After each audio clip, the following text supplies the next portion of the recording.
Comment planifier l'aménagement du territoire pour assurer la protection et la mise en valeur des terres agricoles? Les terres consacrées à l'agriculture sont une ressource collective, précieuse et limitée. Seulement 2 % de la superficie du Québec est cultivée ou en pâturage. Chaque parcelle compte.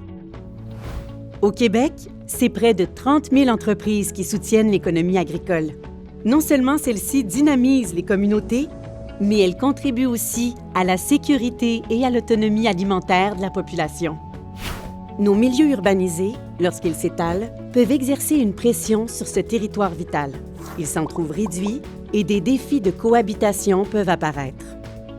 Pour bâtir un avenir prospère et favoriser l'autonomie alimentaire du Québec, il faut travailler ensemble pour permettre le développement de l'agriculture tout en assurant la protection et la mise en valeur du territoire agricole.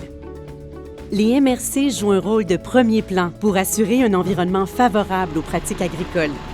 D'abord, en limitant l'empiètement des zones résidentielles dans le territoire consacré à l'agriculture. Ensuite, en prenant en compte les différents éléments qui composent le territoire et en adaptant sa planification en fonction de leurs particularités. Parce que ce territoire, il n'est pas homogène. Il est essentiel de miser sur cette diversité et de favoriser le développement d'activités agricoles et agroalimentaires innovantes, durables et diversifiées. En agissant ainsi, on soutient non seulement l'essor, mais aussi le dynamisme des collectivités. Finalement, les MRC peuvent contribuer à assurer une cohabitation harmonieuse des différentes utilisations du territoire en prévoyant des distances séparatrices entre les résidences et les bâtiments d'élevage ou encore les activités d'épandage qui génèrent de fortes odeurs. Illustrons le concept.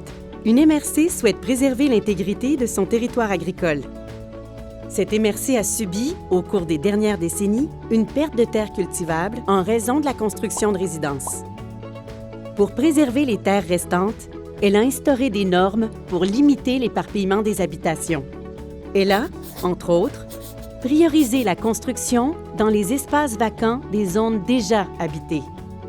Par conséquent, seules les activités liées directement à l'agriculture sont autorisées dans la zone agricole.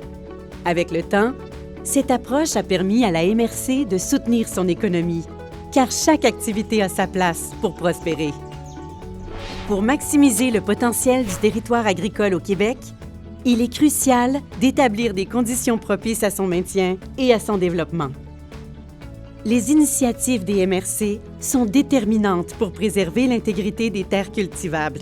Les retombées de ces actions soutiennent la vitalité des collectivités rurales et notre autonomie alimentaire. Elles sont gages de bénéfices sociaux, environnementaux et économiques.